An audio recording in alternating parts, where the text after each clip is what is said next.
Prime minister Modi जो हैं वो जा रहे हैं वॉशिंगटन 13 फरवरी को। मोदी साहब की पॉलिटिक्स देखें तो उन्होंने इंडिया के अंदर भी और इंडिया के बाहर भी हिंदुइज्म को बहुत ज्यादा प्रमोट किया है। मास्टर स्ट्रोक जो है निर्मला सीतारामन ने मास्टर स्ट्रोक पहले ही खेल दिया। क्या लग रहा ये मुझे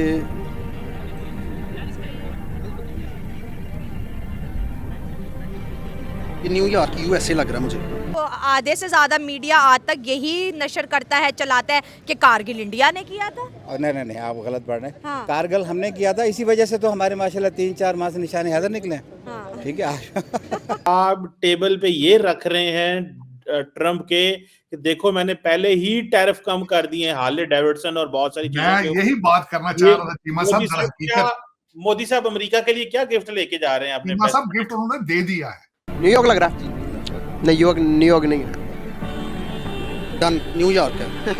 नहीं यार न्यूयॉर्क नहीं है। कनाडा के ऊपर, मैक्सिको के ऊपर और चाइना के ऊपर, वो भी 35%। वो तो किसी रडार में आते ही नहीं ना वो कैमरों में आते हैं। आपके पास जो डीप सीक जो आपके पास है जिनों वाली, वो तो पूरी दुनिया में किसी के पास नहीं थी। मैनहट्टन ब्रिज देखा है मैंने, कंफर्म लग रहा है। नहीं उस तरह का सेम ब्रिज तो टर्की में भी है, उसके बाद दूसरे नंबर पर इंडिया में।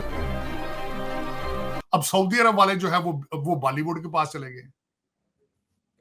वो कहते हैं कि वी आर गोइंग, हम तेल से हट के वो दुबई को कॉपी करने की कोशिश कर रहे हैं। जैसे OIC हमने बनाई थी, इंडिया को हम मुस्लिम कंट्री से बहुत दूर ले गए, तो ये हमारी बड़ी कामयाबी भी थी। लेकिन उसके बाद जब मोदी का टेन्योर होता है, वो मुस्लिम कंट्री के साथ अपनी इंगेजमेंट बढ़ाते हैं, अपनी ट्रेड बढ़ाते हैं, अपने विजिट बहुत ज़्यादा करना शुरू हो जाते हैं।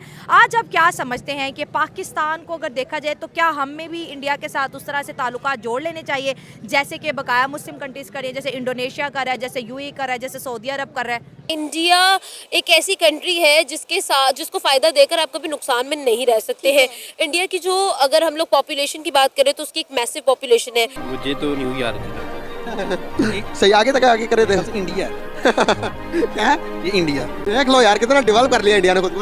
नमस्कार दोस्तों मोदी जी ने एक मास्टर स्ट्रोक चल दिया, जिसके बाद ट्रम्प जो है वो मोदी भक्त बन चुका है और ये सब देख के पाकिस्तानी पूरी तरह से शॉक्ड है। एक तरफ जहाँ सऊदी अरेबिया और दूसरे देश भी बहुत तेजी से भारत की तरफ आ रहे हैं, वहाँ पे मंदिर बन रहे हैं, सारे मुस्लिम कंट्रीज में मोदी चल रहा है और मंदिरों को देख के पाकिस्तानी पूरी तरह से शॉक्ड हैं। दूसरी तरफ अब ट्रम्प ने भी जहाँ चाइना, मैक्सिको और कनाडा के खिलाफ कड़े कदम उठाए हैं, वहीं भारत के खिलाफ उसने ऐसा कुछ नहीं किया है और मोदी जी ने जो मास्टर स्ट्रोक चला उसके बाद सारा गेम ही पलट चुका है। अब ये सब देख के पाकिस्तानी शॉक्ड है, क्योंकि अब इन्हें पता चल चुका है, समझ चुके हैं कि अब पाकिस्तानियों के बहुत ही बुरा टाइम आने वाला है, बहुत ही बुरे दिन आने वाले हैं। इनकी पूरी वीडियो में यही डिस्कशन चल रहा है, यही क्लिप्स हम इस वीडियो में देखेंगे। आप इस सब के बारे में क्या सोचते हैं? मोदी जी का ये स्ट्रोक आपको कैसा लगा? कमेंट बॉक्स में जरूर लिखिएगा। वीडियो अच्छा लगे तो लाइक करें, शेयर करें, चैनल को सब्सक्राइब करना ना भूले, बेल का आइकन प्रेस कर दें लेटेस्ट नोटिफिकेशन के लिए। आइए आगे बढ़ते हैं इस वीडियो में। तो आधे से ज्यादा मीडिया आज तक यही नशर करता है, चलाता है कि कारगिल इंडिया ने किया था। नहीं आप गलत पढ़ रहे हैं। हाँ। कारगिल हमने किया था, इसी वजह से तो हमारे माशाल्लाह 3-4 माह से निशाने हैदर निकले। हाँ। ठीक है। हाँ, नवाज शरीफ का इंटरव्यू मौजूद है कि कारगिल, और नवाज शरीफ ने ये भी बोला था कि मुझे इन्फॉर्म भी नहीं किया गया था। उन्होंने पता कैसे किया, जैसे वो बातों में नहीं बात करते कि सर एंज हो रहा है, कहते चलो देख लें, इट्स योर जॉब। अगर आप सीनियर हैं और कोई आपसे ऊपर सीनियर है, आप क्या कहेंगे सर, आपका फैसला सर, आप देख लें। अब अमूमन जब आप मिनिस्ट्री एस्टेब्लिशमेंट के सामने बैठते हुए आप ये कहते हैं इट्स योर जॉब, आप देखें इसको तौर पे वो जॉब के बिहाइंड में सीन क्या था। कुछ जर्नल्स की अपनी, सबको एक नशा ज़रूर है कि वो एक दफ़ा ख्वाब अयूब खान साहब क्यों ना हो कि गिरती हुई साख के ऊपर वो ये बात ज़रूर करें कि एक दफ़ा इंडिया को कहीं फतह कर लें, ताकि हमारी आवाम हमें कह दें कि असल बंदा तो यही था। अच्छा। हाँ, और कोई वजह तो नहीं। सर अगर इंडिया की हिस्ट्री देखें तो बहुत से मुगल आए और बहुत से बड़ी बड़ी ताकतें, इंडिया को कोई पूरा मुगल तक नहीं इंडिया को फतह कर सके। दैट्स बहुत, वो एक बात कहूँगा, वो एक कॉन्टिनेंट, कंट्री थोड़ी है इंडिया। हाँ, 28 सब कॉन्टिनेंट, सब कॉन्टिनेंट का है। बिल्कुल। तो एक कॉन्टिनेंट को फतह करने के लिए वहाँ भी इवन मार्शल नहीं लग सकता। इतनी बड़ी फौज एग्जिस्ट नहीं करती जो इतने बड़े एरिया को करे। लोग आते रहे हैं, जाते रहे हैं, हिस्ट्री। तो सर जो हमारे मुल्क के अंदर जैसे पॉलिटिकल इंस्टेबिलिटी है ही है, वो कभी पता नहीं कब ठीक होगी नहीं होगी, लेकिन आपको क्या लगता है जैसे मुस्लिम कंट्रीज जो है, जैसे OIC हमने बनाई थी, इंडिया को हम मुस्लिम कंट्रीज से बहुत दूर ले गए, तो ये हमारी बड़ी कामयाबी भी थी। लेकिन उसके बाद जब मोदी का टेन्योर होता है, वो मुस्लिम कंट्री के साथ अपनी इंगेजमेंट बढ़ाते हैं, अपनी ट्रेड बढ़ाते हैं, अपने विजिट बहुत ज़्यादा करना शुरू हो जाते हैं। आज आप क्या समझते हैं कि पाकिस्तान को अगर देखा जाए तो क्या हमें भी इंडिया के साथ उस तरह से ताल्लुकात जोड़ लेने चाहिए जैसे कि बकाया मुस्लिम कंट्रीज कर रही है, जैसे इंडोनेशिया कर रहा है, जैसे UAE कर रहा है, जैसे सऊदी अरब कर रहा है? नहीं ब्रुनाई जैसे मुस्लिम कंट्रीज का नाम हमने फर्स्ट दफा सुना था जब मोदी गए थे वहाँ पे। नहीं, ब्रुनाई तो खैर सबसे रिचेस्ट आदमी थे, असलम साहब वहाँ पे कहते हैं जिसकी महल की जो ऊपर छतें थी वो भी सोने की बनी हुई होती थी। ठीक है, दारुल सलाम ब्रुनाई। खैर नहीं हो, छोटा सा जजीरा है। बात पता क्या, आपके हमसाय से ताल्लुकात अच्छे होने चाहिए।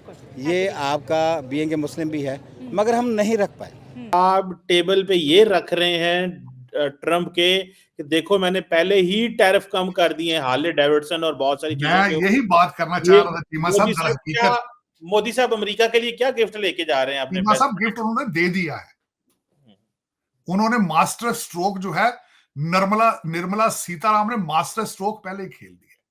ये दुनिया के लिए मिसाल है कि जब नया शेरिफ आए तो शेरिफ के मिजाज पे रिसर्च करते हैं। उन्होंने रिसर्च कर ली है चीमा साहब। पहला गिफ्ट तो डॉक्टर जयशंकर साहब दे गए थे, पूछे किस तरह। उन्हें पता था कि इज अ डील मेकर। उन्होंने कहा कि 18,000 इंडियन जेल में है, हम फौरन इनको वापस ले जाएंगे।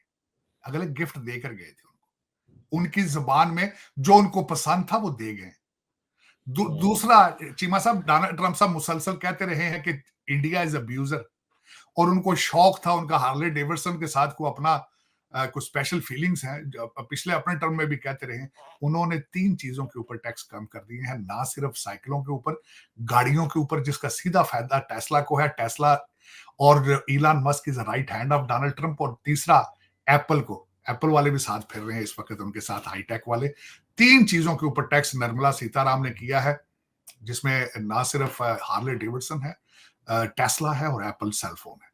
तो वो जाहिर है उनके पर फिर क्यों जाएंगे when you are willing to work with them. And दूसरा ये कि ब्रिक्स के ऊपर भी उन्होंने थोड़ा सा ब्रेकों पे पांव रख लिया। आप देखेंगे फ्यूचर के अंदर वो ब्रिक्स वाली साइड से इंडिया हट जाएगा। थोड़ा सा डोनाल्ड ट्रंप साहब ने हिट देनी ब्रिक्स वाली साइड में, कहीं और हट जाना इसके पीछे। बल्कि सबसे बड़ी बात यह है कि इस वक्त पुतिन साहब की स्टेटमेंट आ चुकी है कि we are not interested in creating our own currency against dollar. वो उनकी भी स्टेटमेंट आ चुकी है। लेकिन चीमा साहब, उसमें देखा यह जाए कि मैं समझता हूं कि स्मार्टनेस यही होती है कि कोई जो आप फैसला करते हैं, ये देखिए उसमें आपका अपना कितना नुकसान है, आपका कितना अपना, आप खुद क्या लूज करेंगे उसमें। और उनका डिसीजन आ चुका है उसमें। देखें, मैं जो समझता हूं 2 चीजें मोदी साहब यहां पे आके करेंगे जो मैं देख रहा हूं। एक तो अपने डायस्पोरा का ख्याल करेंगे। मकसद ये है कि जो H1B वीजा है उसको स्पीडी कराएंगे, वो उसके ऊपर जो कैप है उसको कम कराएंगे। वो जितना मजीद तालीम याफ्ता इंडियन यहाँ पे आएंगे, भारत उतना स्ट्रांग होगा वॉशिंगटन डीसी में। एक तो वो करेंगे। दूसरा, आप देखेंगे कि वो अपना जो इलेक्ट्रॉनिक पे सिस्टम है उसको प्रमोट करेंगे। वो there is a strong possibility कि उसको अमेरिका के साथ, बैंकों के साथ वो अटैच करवा दें। वो कर जाएंगे तो दोनों साइडों पे विन विन सिचुएशन है चीमा साहब। और तीसरी बात यह है जो डोनाल्ड ट्रंप साहब को शौक है बड़ा खास उनको कि असला बेचें भारत को, वो भी उनसे भी वो असला भी लेंगे। टेक्नोलॉजी देखें, जो S-400 सिस्टम उन्होंने रशिया से लिया है, अभी तक सिर्फ मेरे ख्याल 2 मिले हैं, 2 अभी उनको नहीं मिले। और इस तरह की चीजें वो चाइना को काउंटर करने के लिए, पाकिस्तान को काउंटर करने के लिए वो यहाँ से इनसे तैयारी भी लेंगे। इस वक्त जो चाइना बड़ा अतराता है कि वी हैव J-35, तो उससे वो अपना F-35 यहाँ से लेंगे और उससे दोनों चीजें हो जाएगी। चाइना भी कंट्रोल हो जाएगा और दूसरा ये कि वो डोनाल्ड ट्रंप साहब के गुड बुक्स में भी आ जाएंगे और अपने सारे चीजें, वीजों के और चीजों के सारे वो सेटल करके जाएंगे। और this will become a legacy of Modi साहब, क्योंकि उनकी भी आखिरी टर्म आगे चल रही है और डोनाल्ड ट्रंप इनकी भी आखिरी टर्म चल रही है। They will both will be interested in the legacy. और मेरे ख्याल में बड़ा जबरदस्त डिसीजन था निर्मला सीताराम का। और दूसरा जो उन्होंने किया, देखें 31 सुना है कि इस वक्त भारत के अंदर जो मिडिल क्लास है, इस 31% उन्होंने 12 लाख उनका जो कैप है वो कम किया है। फिर 500 करोड़ आर्टिफिशियल इंटेलिजेंस के लिए उन्होंने रखा है। तो मेरे ख्याल में they are very smart people versus मेरे जैसा बंदा। मैंने जिस तरह आपको बताया है कि मैं इनमें से विवेक रामास्वामी और काश पटेल ढूंढता फिरता हूँ, अपने जो लौंडे लपाड़े इनमें से, जिनको जो उर्दू की चीजें इंग्लिश में गूगल भी करने की सलाहियत नहीं रखते, फिर मैं क्या करूं। डॉक्टर साहब, डीप सीक हमारे पास है, ओपन एआई हमारे पास है, चैट जीपीटी हमारे पास है, हमें किस चीज की टेंशन है डॉक्टर साहब? हम हर किस्म की ताकत रखते हैं। साहब, आपके पास जो डीप सीक है, अगले दिन सुहेल बड़ाई साहब ने एक आर्टिकल लिखा है, सुना, उसके ऊपर बड़ी लहदे हो रही है। उनका हमारे पास 35,000 जिन्नात हैं, हम 35,000 जिन्नात को लेकर जब डी चौक पर हमला किया था, वो तो किसी रडार में आते ही नहीं ना वो कैमरों में आते हैं। आपके पास जो डीप सीक जो आपके पास है जिनों वाली, वो तो पूरी दुनिया में किसी के पास नहीं थी। मतलब काले जादू के साथ जो आप वारदात डाल रहे हैं पूरी दुनिया में, मैं समझता हूं उसका तो खैर। चीमा साहब देखें, एक ऑक्सफोर्ड ग्रेजुएट ने तब्दीली के नारे से हट के रियासत मदीना का ख्वाब बनाया। अब सऊदी अरब वाले जो है वो बॉलीवुड के पास चले गए। वो कहते हैं कि वी आर गोइंग, हम तेल से हट के वो दुबई को कॉपी करने की कोशिश कर रहे हैं। अब मैं वो देखता हूं तो अब क्या चूरन बेचेंगे? अब चूरन तालिबान का बेच रहे हैं, वो पूछें क्यों? मुर्शद साहब कहते हैं कि जो तालिबान का कल्चर है, लड़कियों को स्कूल नहीं भेजा, तुम्हें क्यों प्रॉब्लम है? अब आपके कंट्री के अंदर अगर मैं कहता हूं, it's not a good thing, अगर मुर्शद पाक आते हैं, is the most popular leader, तो बच्चियां स्कूलों में नहीं जाएंगी। पाकिस्तान बच्चियां स्कूलों में नहीं जाएंगी, बच्चियों को घरों में जिन्नात पढ़ाया करें, फिर यही हो सकता है। इसके अलावा और यही